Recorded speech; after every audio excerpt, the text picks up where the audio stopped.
हमले में 2 कमांडो समेत 6 पाकिस्तानी जवानों की मौत हुई है। तो बलूचिस्तान में एक बार फिर से पाकिस्तानी सेना के काफिले पर बड़ा हमला और इस हमले में बड़ा नुकसान पाकिस्तानी सेना को उठाना पड़ा। एक डिफेंसिव वॉर है, ये एक वॉर ऑफ एग्रेशन नहीं है। ये शुरू होगी अखंड भारत की बड़ी जंग के जवाब में। वैसे तो भारत के साथ होने वाली, हिंदू मुशरिकों के साथ होने वाली तमाम जंगें जो मोहम्मद बिन कासिम के वक्त से लेकर आज तक हमारा तसादुम इन मुशरिकों के साथ हुआ है, ये सब गज़वा हिंद की जंगें हैं। लेकिन जब हम बात कर रहे हैं जिस जंग की, वो आखिरी जंग है, फैसला कुन जंग। तो वो जंग भी पाकिस्तान शुरू नहीं करेगा, शुरू इनकी ये अखंड भारत की एक्सपेंशनिस्ट आइडियोलॉजी करेगी। हमारा बदतरीन दुश्मन जो था वो पाकिस्तान का, वो सदर था अफगानिस्तान का, और वो मोदी का यार था। हमने उनसे डायलॉग किए, मुज़ाकरात किए, उसके नतीजे में हुआ ये कि एक अलायंस बन रहे, अलायंस होते हैं बराबरी की बेस पे, अलायंस होते हैं कुछ दें और कुछ लें। भारत का अलायंस आज किसके साथ है? सिर्फ एक ही ग्रुप है, मुल्क भी नहीं है, तालिबान।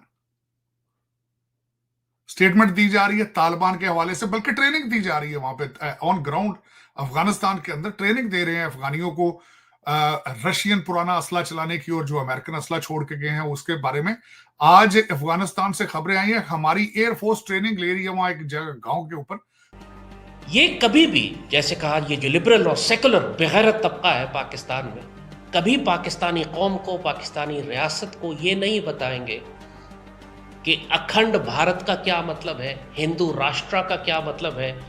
कितना खौफनाक तूफान है जो इस खित्ते में अब तैयार हो चुका है, और किसी भी वक्त ये आतिश फिशा और ये जलजला फटेगा और पूरा खित्ता एक खौफनाक जंग की लपेट में आ जाएगा। उसके जवाब में जब पाकिस्तान एक दिफाई कार्रवाई करेगा, हम अपना डिफेंस करेंगे, और फिर उस डिफेंस के नतीजे में जब हम भारत को पीछे धकेलना शुरू करेंगे, ये गज़वा हिंद है। गज़वा हिंद हम शुरू नहीं करेंगे, हम रिस्पॉन्ड करेंगे अखंड भारत की बड़ी जंग का। और ये जंग जरिया बनेगी भारत की मुकम्मल तबाही का। क्यों? हिंदुओं को तो ये तकब्बुर है कि अखंड भारत के नतीजे में वो बर्मा से लेकर अफगानिस्तान तक अपनी एक बड़ी हिंदू राष्ट्र बनाने में कामयाब हो जाएंगे।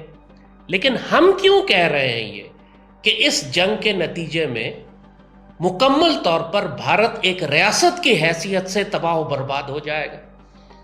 भारत दोबारा एक मर्तबा, जब ये ड्रोन हमले करते हैं, जब वहां पर तैयारों से बम्बार्डमेंट करते हैं, हमें पता नहीं होता, हमें कोई इत्मीनान में नहीं लेता।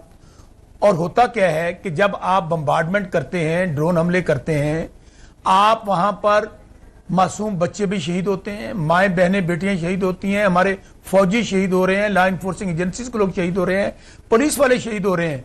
क्या ये मसले का हल है? फर्ज करके कि इंटेलिजेंट बेस ऑपरेशन और उस दहशतगर्द को पकड़ने की कोशिश की जाए, उसको मारा जाए। हमें, जब तक हमें आप केपी की हुकूमत को इत्मीनान में नहीं लेंगे, हमारे सब डायलॉग नहीं करेंगे, मसले का हल नहीं निकलेगा। अच्छा, अब कहते हैं कि हमें डायलॉग के जरिए मामला को हल करना है। अमेरिका ने कितनी बड़ी जंग लड़ी अफगानिस्तान के अंदर, अल्टीमेटली उन्हें टेबल पे आना पड़ा। आप आगे चलें, बहुत बड़ी वो कुव्वत थे। आपने अमेरिका में जाके वहां पर जंग बंदी करवा रहे हैं इसराइल और फलस्तीन के दरमियान, तो बड़ा जंग होने देना, वहां पे क्यों जंग बंदी करवा रहे हैं? हमारा मौकफ यह है मेरे भाई, आपने जब हमने कहा तो वजीर खारजा, जो जाली वजीर खारजा है फार्म 47 का, वो पहले तो बढ़के मारते रहे, फिर दोहा में जाकर उनसे मुज़ाकरात कर रहे हैं। मेरे भाई, आपने दूसरी बात जो की वो सुन लें। वजीर आला मुंतखब हुए, वजीर आला मुंतखब होने के बाद 4.5 करोड़ अवाम का एक वजीर आला है, उसने अपने लीडर को मिलना है, उसने अपनी पॉलिसी लेनी है। खास तौर पे यही बात जो हम कर रहे हैं, दहशतगर्दी के हवाले से, ऑपरेशन के हवाले से, अमन अमान की सूरत के हवाले से, क्या वो अपने लीडर को एक वज़ीर आला नहीं मिल सकता? नहीं, उन्होंने बात लीजिए, आप हमारी हुकूमत को ऑन बोर्ड लीजिए, बंद कमरों में मुज़ाकरात खत्म करें, ये 2-2, 4-4 बंदे फैसले करें, और कभी एक आ जाता है कहता है ये ऑपरेशन कर रहे हैं, दूसरा कहता है नहीं उनको आबाद करें। ये तरीकाकार नहीं है मेरे भाई। हमारा मौका बड़ा क्लियर है। आज भी हमारे वज़ीर आला ने कहा है, आपने अभी शॉट भी चलाया कि हम मुज़ाकरात के लिए भी तैयार हैं, डायलॉग के लिए भी तैयार हैं, इदारों से तावन करने के लिए तैयार हैं, क्योंकि पाकिस्तान है तो हम सब हैं। सर की नकलो हरकत के लिए जमीन पर कान लगा के वो फौज का अंदाजा लगाते थे कि कितनी स्ट्रेंथ है, कान लगा के घोड़ों की आवाजों से। आज ये कुछ देख ही नहीं रहे कि दुनिया के अंदर क्या हो रहा है। चीमा साहब, इनके पास सिर्फ आधा रशिया का सपोर्ट थी, पूरी रशिया की वो भी गिर चुकी है। जो आपने फरमाया ताजिकिस्तान के अंदर जो आर्मी बेस किसके इशारे पे दी गई है, ली गई, छीनी गई इनसे, $100 मिलियन तबाह इनका किया गया है वहां पे। चाइना ने रशिया को कहा है कि यहां से इनको निकालो, they are too close to अस।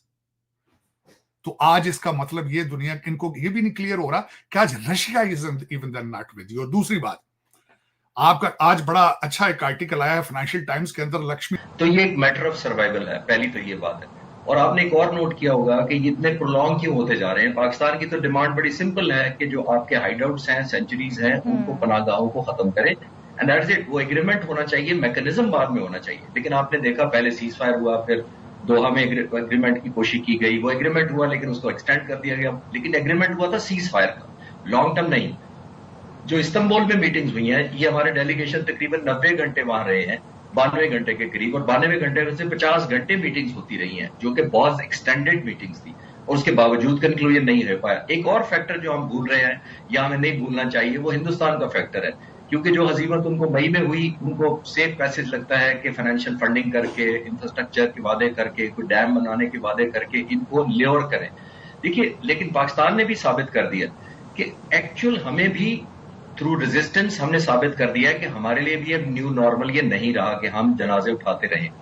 एक किताब है आर्म्स एंड इन्फ्लुएंस, थॉमस शीसलिंग की, उसमें उसने लिखा, बहुत अच्छी बात कही। उसने कहा कि ये जो आर्म्ड कॉन्फ्लिक्ट होता है, ये एक्सटेंडेड फॉर्म ऑफ डिप्लोमेसी होती है। बुनियादी तौर पर हमने एक एक्सटेंडेड फॉर्म ऑफ डिप्लोमेसी भी करके देख लिया, आर्म्ड स्ट्राइक्स करके उनके खिलाफ एक प्रोहिबिटिव प्राइस भी उन पर इम्पोज कर दी थी। लेकिन बाद में मसला ये होता है कि वो शायद इस बातचीत को निगोशिएशन, बार्गेन के लिए इस्तेमाल करते हैं फ्रॉम इंडिया साइड। जब तक वो फैक्टर रहेगा, इसीलिए आपने देखा कि मुझे सर्वाइवेबिलिटी इसकी कम लग रही है। अभी सीज फायर तो है, एक एलिमेंट में और लास्ट में जरूर ऐड करना चाहूंगा, वो इंडियन फैक्टर वो नहीं है। आपने कुलभूषण यादव क्यों पकड़ा गया था, वो कहां से पकड़ा गया था? इनके स्लीपिंग सेल इनसाइड पाकिस्तान में भी ऐसे हैं जो इंडिया डायरेक्ट कंट्रोल करता है। तो जिसको कहते हैं ना फ्लैग फॉल। अगर मुसलमानों की एक सल्तनत खत्म हुई है, उसकी जगह दूसरी कोई सल्तनत आई है, तो वो भी मुसलमानों की ही थी। अगर इब्राहिम लोधी की हुकूमत खत्म हुई है, उसकी जगह बाबर आया, तो ये मुसलमानों ने ही हुकूमत आपस में तब्दील की है। उससे पहले शहाबुद्दीन गौरी और गजनवी और अब्दाली, जो मर्जी, कुतुबुद्दीन ऐबक और अल्तमश, जिसका मर्जी आप नाम लें, 1000 साल दिल्ली पर सिर्फ मुसलमान रहे हैं। चाहे मुसलमान कितने ही कमजोर क्यों ना हो गए, उनको अगर रिप्लेस भी किया है तो मुसलमान ने किया है, हिंदू कोई हिम्मत नहीं कर सके। एक दफा मराठों ने कोशिश की थी। मोदी जी के एक इशारे पर अफगानिस्तान और तालिबान दोनों देश अपने पावर में आ गए, और पावर में आने के बाद पाकिस्तान का एकदम से, पाकिस्तान की जिस तरीके से इस समय हाल हो गई है, मोदी जी जैसे ही अपना इशारा किए तैसे ही तालिबान और अफगानिस्तान पाकिस्तान में जिस तरीके से हालात बना दिए पाकिस्तान की पाकिस्तान की मीडिया और पाकिस्तान की जितने भी पब्लिक है वो सोचने पर मजबूर हो गए कि मोदी जी के पास इतनी पावर है कि दुनिया की कोई भी देश हो वह मोदी जी की बात मान लेता है। और अफगानिस्तान तालिबान जिस तरीके से मोदी जी की बात मानी है, ऐसी बात देखकर पूरी दुनिया हैरान रह गई है। पूरी दुनिया सोचने पर मजबूर हो गई है कि मोदी जी और अफगानिस्तान और तालिबान की इतनी बड़ी दोस्ती कैसे हो गई है। जहां पर कभी अफगानिस्तान और तालिबान का पाकिस्तान से दोस्ती हुआ करता था, अब वही खास दोस्ती भारत से हो चुका है। और भारत से जब दोस्ती हुआ है तब से पाकिस्तान एकदम से डर गया है। और पाकिस्तान की जितने भी यहाँ पे पब्लिक है और पाकिस्तान की मीडिया है, इस वक्त पाकिस्तान की पब्लिक और पाकिस्तान की मीडिया एक वक्त की खाना खाने के लिए तरस रही है, क्योंकि पाकिस्तान की जितने भी रास्ते थे खाना जाने के लिए और पानी जाने के लिए, वो सभी रास्ते को अफगानिस्तान और भारत के होते हुए जाती थी, मगर अफगानिस्तान और भारत यह दोनों देशों ने उस रास्ते को बंद कर दिया है। जैसे ही इस रास्ते को बंद किया है यह दोनों देश, तब से पाकिस्तान एकदम से मजबूर हो गया है और पाकिस्तान हर दिन अफगानिस्तान, तालिबान और भारत से माफ़ी मांग रहा है। मगर अब अफगानिस्तान, तालिबान और भारत, यह तीनों अफगानिस्तान, तालिबान और भारत का इतना पक्का दोस्ती हो चुका है कि यह इतनी पक्की दोस्ती हो चुकी है कि इस दोस्ती को कोई भी नहीं तोड़ सकता है। और इसमें मोदी जी सबसे खास बन चुके हैं इस समय तालिबान और अफगानिस्तान के, जिस पर पाकिस्तान के पीएम इस वक्त रो रहे हैं और तालिबान के पीएम सोच रहे हैं कि यह कैसे हो सकता है जहां पर हमारे दोस्त एक ऐसी मोड़ पर आ चुके हैं जो हमारे